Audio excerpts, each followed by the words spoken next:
আবারও স্বাগত। আপনারা দেখছেন দুপুরের বাংলাদেশ। অর্থ বাণিজ্যের খবর নিয়ে আপনাদের সাথে আছে শিবা ভৌমিক।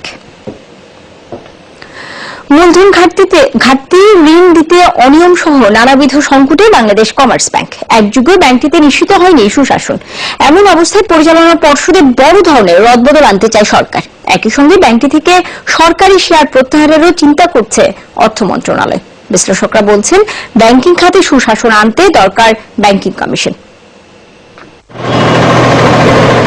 ব্যবস্থাপনা অদক্ষতা, অনিয়ম এবং দুর্নীতিতে জড়িয়ে প্রায় এক যুগ আগে প্রবলেম ব্যাংকের তালিকায় নাম লেখায় বাংলাদেশ কমার্স ব্যাংক। ঋণ দেওয়ায় লঙ্ঘিত হয় নীতিমালা, সার্বিক কর্মকাণ্ডেও আসে অসঙ্গতি। পরিচালনা পর্ষদের সভায় উঠে আসে ব্যাংকটির বেশিরভাগ সম্পদই মন্দমানের। দীর্ঘদিন কেটে গেলেও ব্যবস্থাপনার ক্ষেত্রে গুণগত পরিবর্তন আসেনি, বরং প্রমাণ মিলেছে অদক্ষতা ও ব্যর্থতার। মাথা ব্যথার বড় কারণ এখন বিপুল পরিমাণ খেলাপি ঋণ।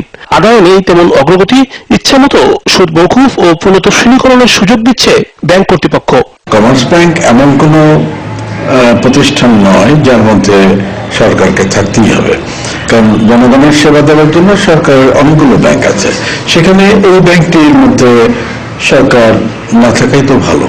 বাংলাদেশ ব্যাংকের পরিদর্শনে উঠে আসে ব্যাংকটির নানাবিধ অসঙ্গতি। মূলধন ঘাটতিতে উদ্বেগ জানায় কেন্দ্রীয় ব্যাংক। শ্রেণীগত ঋণ বেড়ে যাওয়ায় তা বন্ধে নীতিমালা অনুসরণের তাগিদ দেওয়া হয়। অনিয়ম নিয়ে কথা বলতে ব্যাংকটির প্রধান কার্যালয়ে গেলে এসব বিষয়ে মুখ খুলতে রাজি হননি কেউ।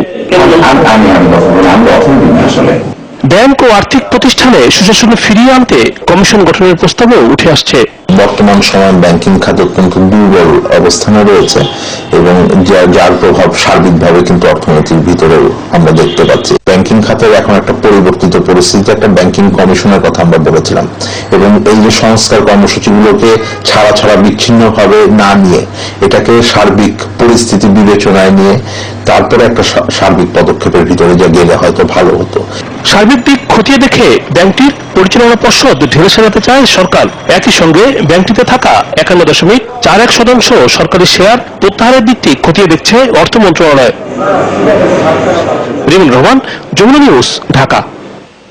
উচ্চ হারে এন্টি ডাম্পিং শুল্ক আরোপ করায় ভারতে কমেছে পাটজাত পণ্যের রফতানি। বেনাপোল বন্দর এলাকায় রফতানির অপেক্ষায় রয়েছে পাট বোঝাই অর্ধ শতাধিক ট্রাক।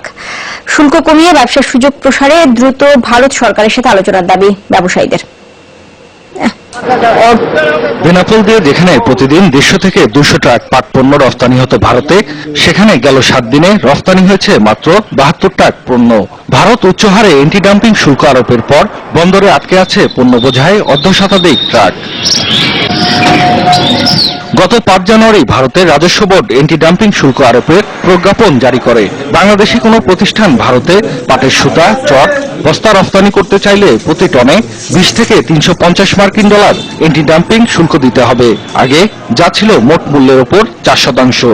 351.72 পর্যন্ত ড্যাম্পিং চার্জ আরোপ করেছে, যার পরিপ্রেক্ষিতে স্থলবন্দর বেনাপোল দিয়ে ওই ধরনের পণ্যগুলো রপ্তানি আপাতত অনেক কমে গেছে। আগে হয়তো 100-200 গাড়ি, সেখানে সর্বমাত্র 5 থেকে 10 গাড়ি এক্সপোর্ট হচ্ছে। প্রতিদিন ট্রাক ড্যামারেজ 2000 ট্রাকের হচ্ছে, এতে যেমন একদিকে রপ্তানিকারক প্রতিষ্ঠানগুলো ক্ষতিগ্রস্ত হচ্ছে, অন্যদিকে বন্দরে ভাড়া বৃদ্ধি পাচ্ছে। প্রজ্ঞাপনে বাংলাদেশের 25টি জুট মিলের উপর এন্টি ডাম্পিং শুল্ক আরোপ করা হয়েছে। দুই দেশ আলোচনার মাধ্যমে বিষয়টি সমাধানে উদ্যোগ নেবে এমনটাই আশা কাস্টমস কর্তৃপক্ষের। বাংলাদেশের শুধুমাত্র 2টি প্রতিষ্ঠান এই এন্টি ডাম্পিং শুল্ক আরোপ থেকে রক্ষা পেয়েছে। অন্যান্য প্রতিষ্ঠানগুলি এই এন্টি ডাম্পিং শুল্ক কর আরোপ করায় তাদের কারখানায় উৎপাদিত পাটজাত পণ্য ক্রমান্বয়ে জমা হয়ে পড়ছে। 2015-16 অর্থ বছরে বাংলাদেশ 91 কোটি 95 লাখ ডলারের পাট ও পাট পণ্য রফতানি করে, যার 20% রফতানি হয় ভারতে। জাহিদ হাসান, যমুনা নিউজ। অন্তর্ভুক্তিমূলক উন্নয়ন সূচক আইডিআই-এ 1 বছরে 8 ধাপ এগিয়েছে বাংলাদেশ। বিশ্বের উন্নয়নশীল 79টি দেশের মধ্যে অন্তর্ভুক্তিমূলক উন্নয়নে বাংলাদেশের অবস্থান বর্তমানে 36। ওয়ার্ল্ড ইকোনমিক ফোরাম প্রকাশিত অন্তর্ভুক্তিমূলক উন্নয়ন ও প্রবৃদ্ধি 2017 প্রতিবেদনে এই তথ্যই উঠে এসেছে। বলা হয়, মাথাপিছু মোট দেশজ উৎপাদন জিডিপি আয়ের ভিত্তিতে বাংলাদেশ উন্নয়নশীল দেশগুলোর মধ্যে অবস্থান 66তম। তবে অন্তর্ভুক্তিমূলক উন্নয়নে এগিয়ে রয়েছে 30 ধাপ। এর কারণ হিসেবে বলা হয়েছে বাংলাদেশের অনুসরণ করা অন্তর্ভুক্তিমূলক উন্নয়ন পদ্ধতি একই আয়ের অন্য দেশের তুলনায় অনেক বেশি কার্যকর। বলা হয় মাথাপিছু জিডিপি আয়ে উন্নতি করলেও দেশটিতে সম্পদ বৈষম্য আগের তুলনায় বেড়েছে। লাল ফিতার দৌরাত্ম্য ও দুর্নীতি ব্যবসা করার ক্ষেত্রে এখনো বড় প্রতিবন্ধকতা হিসেবে কাজ করছে। মূল্য সংযোজন কর বা ভ্যাট আদায়ের বড় ক্ষেত্রে পরিণত হয়েছে বাণিজ্য মেলা। প্রতিটি স্টল ও প্যাভিলিয়নে রয়েছে আলাদা ভ্যাট নিবন্ধন নাম্বার। দিন শেষে করের টাকা জমা দিতে হচ্ছে সোনালী ব্যাংকে। রাজস্ব ফাঁকি রোধে সার্বক্ষণিক নজরদারি অব্যাহত রেখেছে এনবিআর। আর নির্বিঘ্নে ভ্যাট জমা দিতে পেরে খুশি বিক্রেতারাও। দিন গড়ানোর সাথে সাথে বেশ জমে উঠছে বাণিজ্য মেলা, বাড়ছে লেনদেনও। একই সাথে ভ্যাট আদায়ের পরিমাণও বৃদ্ধি পাচ্ছে। মেলার শুরুতেই সব স্টল ও প্যাভিলিয়নকে বাধ্যতামূলকভাবে নিতে হয়েছে ভ্যাট নিবন্ধন নম্বর। দিনের ভ্যাট দিনেই জমা দিতে হচ্ছে ব্যবসায়ীদের। রাত্রিবেলা আমরা যখন ক্লোজিং করি, ক্লোজিং এর সময় আমরা হিসাব করে নিই ভ্যাটে কত টাকা আসে। পরের দিন সকালবেলা এখানে সোনালী ব্যাংকের ব্রাঞ্চ আছে, ওখানে ওটা জমা দেওয়া হয়। না, এমনি কোনো সমস্যা হচ্ছে না, আমাদের ব্যাংকে দিচ্ছে। গত 15 দিনে জমা পড়েছে প্রায় 61 লাখ টাকার মতো ভ্যাট। সবচেয়ে বেশি ভ্যাট আদায় হয়েছে সাপ্তাহিক ছুটি দিনগুলোতে।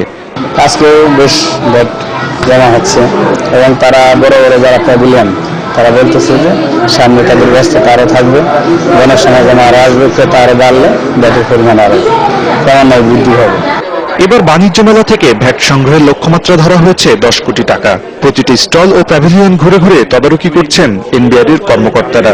তাদের বিক্রয় হিসাব, সেলস স্টেটমেন্ট দেখে যদি তারা কোনো ভ্যাট থাকে বা অনিয়ম থাকে, আমরা সেটা নাটক করে হিসেব করে তাদেরকে ওই টাকাটা জমা দেওয়ার জন্য বলি। 20 তারিখের পরে আমাদের মানে এখন যে ভ্যাটটা তার পরিমাণটা বেড়ে যায়, যখন ক্রেতার সমাগম বৃদ্ধি পায়, বিক্রিও বৃদ্ধি পায়, ভ্যাটের টাকাটাও বৃদ্ধি পায়। মেলার ভ্যাট প্রদানে বিদেশি স্টলের চেয়ে এগিয়ে আছে দেশি পণ্যের স্টল ও প্যাভিলিয়নগুলো। মোহাম্মদ সোহাইব, যমুনা নিউজ, ঢাকা। এই ছিল আমার হাতে থাকা ব্যবসা বাণিজ্যের খবর। ফিরছি টুম্পার কাছে। ধন্যবাদ সীমা ব্যবসা বাণিজ্যের খবরগুলো জানিয়ে দেওয়ার জন্য। দর্শক, এই সাথে দুপুরে বাংলাদেশে নিচ্ছে আরেকটা বিরতির সাথেই থাকুন।